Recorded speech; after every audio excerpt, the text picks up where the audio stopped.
They believe your homes and competitors' homes are good, and that's what some of the research is saying. They believe that you build a good home, they believe your competition builds a good home, okay? But in feature benefit selling is just not going to work anymore because they get all that online. When I went to buy my new car, I printed down all that information. I printed down information about 4 cars, and I looked at it, and I was comparing them and doing all that ahead of time, you know? So you can't rely on that anymore. It's not enough to just understand when a buyer comes in, they want 3 bedrooms, 2 baths, all that kind of stuff. That's not enough anymore. You've got to really understand what they're trying to accomplish, fix, or avoid. That is really key. Accomplish, fix, or avoid. There's something in an emotional way you have to tie into them, and the best way to find that out is to really focus on what are they trying to accomplish, fix, or avoid. And then help them understand the cost of that problem. Okay? Again, this is the difference between uncomplicated selling and complicated selling. Uncomplicated selling is what we used to do. Features, benefits, critical path, close, next deal. Complicated selling, you have to get in there, you have to understand more about than just the need. You have to understand motives, what they're trying to accomplish, fix, and avoid. And help them understand the cost of that problem. Understand what the prospect is in the buying process. So when you're getting them, remember that wheel we just saw? You need to go in there and ask them some questions to determine where they're at in the buying process. Don't try to fit them into your selling process. Find out where they're at in the buying process and find out also what they're trying to accomplish, fix, and avoid. Okay?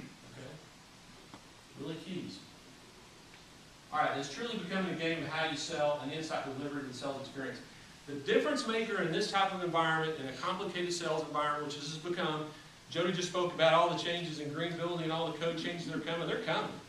And that's just, again, that's just one of the things that's making it more complicated. We have to know a lot more information. It's crazy. So, the difference maker is going to be you, the salesperson, in the sales experience.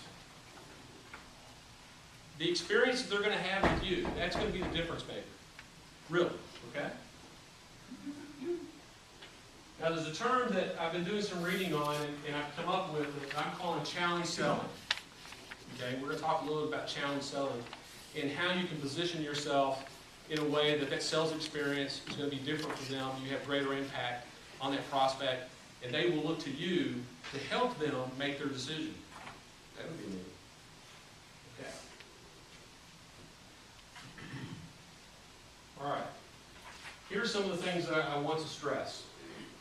You still got to utilize the critical path. You still got to take them, you got to demonstrate them and do all those things. You're not going to stop doing the things that from a selling process standpoint that's got you where you're at.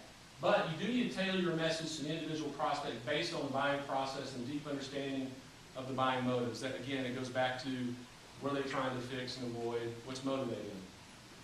The unique and timely relevant perspective of the marketplace and your product is accomplished through mastery of the information. Some of the people that I've managed, some salespeople here that I know very well, I used to always talk about that. Master the information. Be the master of your information. Always to talk about that. Because the thing that allows you to do when you're the master of the information, you become more than just a salesperson, then you become a trusted advisor. And in this market, again, it comes down to making the difference in you. Okay? Having mastery differentiates you in sales experience from your competition. Now, here's a couple things I want you to look at. Just to look at uncomplicated selling, low complexity. This is what we used to do. When you think about it, a challenged salesperson's down here. We'll talk about what characterizes him or her. Lone wolf, hard worker, problem solver, relationship. You can see pretty much all of them are effective to some degree. Okay? But in a complex environment, that challenged salesperson is 54%. The lone wolf is more like 25%, and then all of them drop off from there. Relationship building, relationship-focused sales. Doesn't mean there's not a place for relationship building. There is. But what characterizes that relationship builder is not conducive with a complex sale.